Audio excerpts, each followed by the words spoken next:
大家好啦，今日嚟講啲十八禁嘅內容咧。其實呢個十八禁嘅內容咧，我一早我就想講，不過今日先嚟講啦吓。係啦，咁啊就係咩咧？就係有啲人叫玩波啦吓。係啦，咩叫玩波咧？直接啲講就係賭波。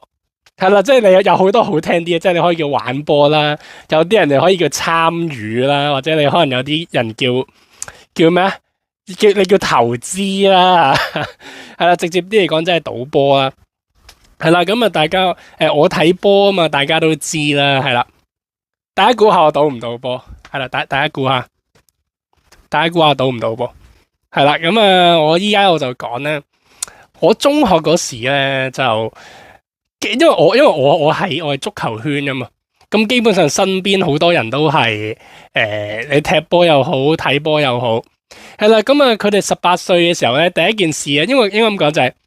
18歲咧，人人口講咧都話考車牌嘅，但係佢哋去咧，佢哋就唔係去運輸署，佢哋就係去賽馬會，係啦，去賽馬會做咩？開戶口，係啦，即係對於佢哋嚟講，考車牌只係一個口號，實際行動嘅就係去賽馬會，係啦，咁我就相反嘅，我就相反嘅，我就去運輸署啦，我唔係去賽馬會啦吓。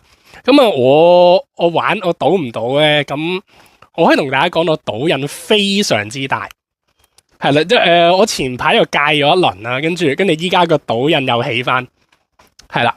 但係咧，我可以同大家講，我1蚊都未輸過，信唔信？我真係1蚊都未輸過，1毫子都未輸過，係啦。但係同一時間，我1蚊我都未贏過啊，係啦。咁可能有啲人就吓。你又話你賭癮好大咁，你又冇贏冇輸咁點啊吓？即係你長期平手咁樣啊？其實我就係咁樣嘅。我就冇即係我冇同賽馬會賭，亦都冇同外圍賭。我係點賭咧？我同自己賭。因為你香港賽馬會嘅賠率咧，你下載佢個 Apps 你又睇到，你上網電腦你又睇到，咁我咪睇咗佢個賠率。跟住我自己喺個 Excel 嗰度計數咯，即係例如我買呢場嘅，咁我咪計我本金幾多啦吓，我本金幾多，我落注幾多，賠率幾多，贏嘅咪加條數上去，輸嘅咪減條數上去咯，所以我咪賭癮好大，我從來未贏未輸過咯，係啦，即係呢個就係我嘅嗰個賭錢啦。咁可能有啲人就吓，你咁樣賭咁有咩意思啊？咁樣嗱，首先咧，我就可以確保到我自己。一定唔會輸錢先，你可以話輸電費，係啦，但係我起碼唔會有嗰啲大起大落嗰啲嘢先，即係對於我嚟講，贏嘅我咪笑一笑咯，輸瞓個覺都唔記得咗條數啦，係咪？咁所以點解我話之前停咗一輪咧？就因為我以前我睇開英超歐聯啊嘛，咁嗰時個賭癮咪喺度咯，跟住咪係咁喺度計數咯，係啦，咁停咗啊嘛英超。即係完咗季啦嘛，咁咪戒咗賭啦，係啦，今日世界盃一嚟咯，咁咪又賭過咯，係啦，但係1蚊未輸過，唔好意思，係啦，咁當然啦，1蚊都未贏過啦吓。咁大家估下我贏定輸？係啦，即係唔講真錢，純粹計 Excel 自己同自己賭。大家估下贏定輸？我講到最新開嘅呢一個。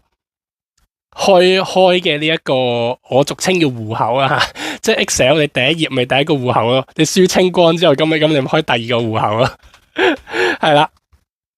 我最新嘅戶口咧，即係我講講我點樣玩法先，我點樣賭法啊？其實我呢個都唔係叫賭，呢個叫玩噶嘛。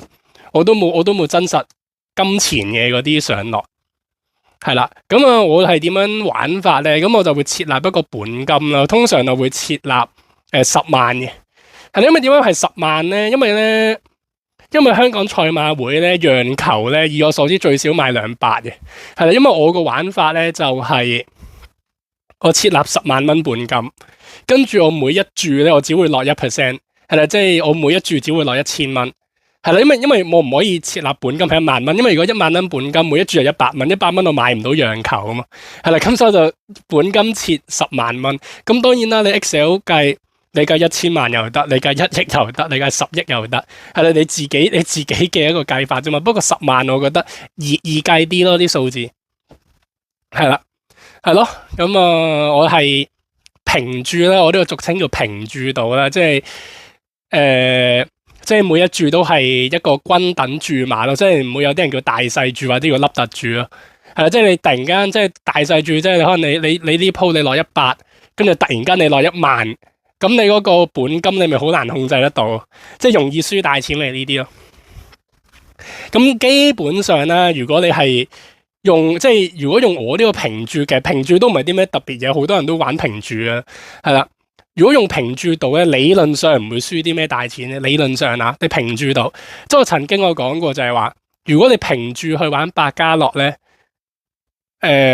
用我呢個平注每一注落1% 嘅一個本金咧，理論上啊，你玩1年你都未必輸得晒，真玩1年都未必輸得晒。如果你玩百家樂大細嗰啲，係啦，即係如果大家唔知咩百家樂就大細啊。係啦，咁啊講開咗啦，咁啊講翻。咁啊，我最新呢個我俗稱叫戶口啦吓，即係最新一頁嘅呢個 Excel， 贏定輸咧就輸啊，係啦，就大約輸，因為10萬蚊本金啊，我依家係得翻8萬幾，玩咗400幾注，輸咗10幾%，14、5% 度啦，我冇點樣睇，因為琴晚幾場波都輸。世界盃多數都輸，係啦，咁啊，因為以前英超咧，我命中率高啲咧，就上到超過10萬嘅，係即係叫盈利，輕微盈利咯。跟住之後慢慢都係跌翻落去，依家輸10幾%，玩咗400幾注，400幾注都係輸10幾%嘅。即係其實如果好克制咁樣玩咧，理論上唔會輸得好，即係有。即係理論上唔會點樣大輸嘅，你聽我呢種玩法，1000蚊一注，有時就可能500，係啦。我諗我呢啲，我自己同自己賭，我都係0.5% 一注，係啦。咁可能有啲人喂，咁你呢啲都唔係叫賭咯，你呢啲純粹係即係點講？你即係叫穩定輸錢咯，呢啲係啦。咁冇乜所謂啦吓。咁有啲人可能覺得喂咁你咁樣好似有啲人覺得冇乜意思啦，不過我自己覺得有時有啲嘢你係要你點樣俾意義佢嘅啫，係啦，即係對於我嚟講，嗰一頁白色嘅 Excel 對於我嚟講佢就係一個娛樂嘅意義咯，係咪？我俾少少電費錢，我就可以滿足到我嘅賭癮啦，係咯。咁有啲人可能覺得冇意思啦，有啲人覺得低能啦，咁我就係覺得係咁樣咯。係如果你本身你都係唔好呢味嘢嘅，咁你都唔好學我啦。因為你喺 Excel 嗰度賭，你難保有一日你會真係賭真嘅，係啦。咁如果你話你賭真嘅，咁你都可以用我呢個方法，可能會戒到嘅，可能啊。即係話琴晚有場0-0，係啦。咁你啲人以為西班牙一定贏硬啊，大炒或者點樣0-0，我都有買啊呢場。我都有買，不過我唔係買西班牙贏㗎嘛，我買忽德國最少要1球，係啦，但係最尾0-0，一球都入唔到，係啦。不過我都係輸 Excel 㗎嘛，我心情唔好，我開個 Excel 新一頁，新一個戶口又開始啦，係咪？咁係咁多啦。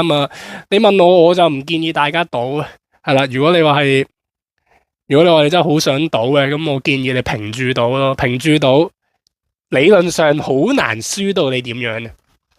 好難輸，你只會係見到你個本金慢慢跌咯。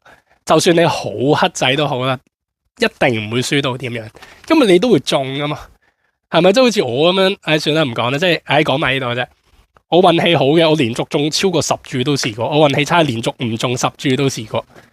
即係你連續中，連續唔中10注8注，好正常。好啦，係咁多。